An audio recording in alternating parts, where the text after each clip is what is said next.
This is Ink Black Lake, and it's an interesting one for me because it kind of came fully formed. We were walking quite recently when it was very snowy, loads of snow lying on the ground. It was early in the morning and it was incredibly cold. And we walked past the lake and I immediately knew I wanted to paint it.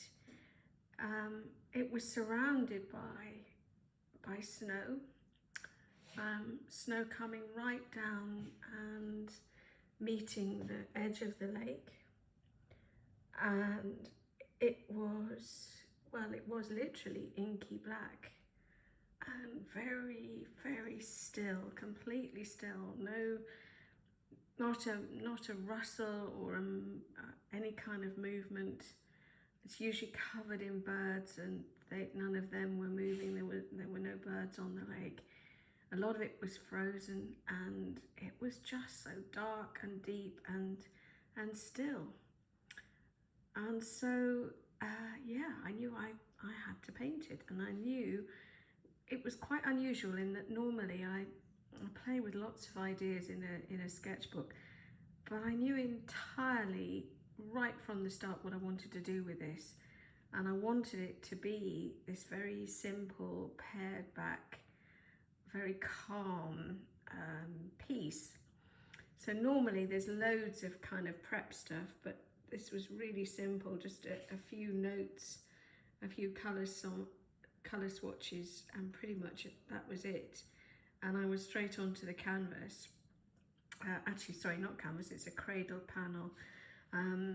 It's a 46 centimetre cradle panel, and I started with the darks. I put in some really, really deep darks, and also that really white. I wanted that really strong white horizontal band.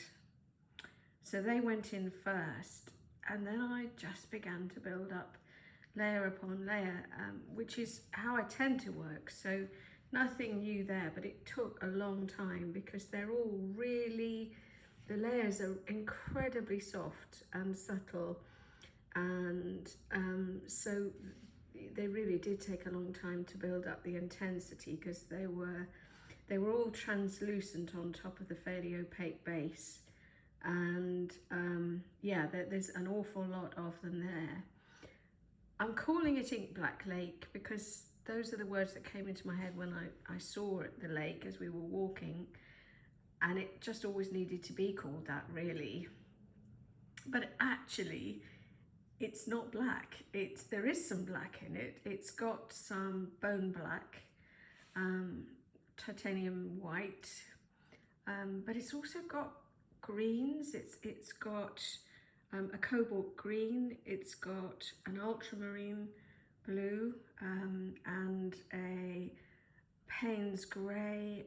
It's also got burnt umber and pale umber and a little bit of Titan buff. So although the name felt right for me, actually there's a considerable amount of colour, particularly in all these glazes. That's where there's lots of blues, lots of greens, and even that kind of umbery brown in there. They're just really, really subtle. So that is Ink Black Lake, and I hope you like it.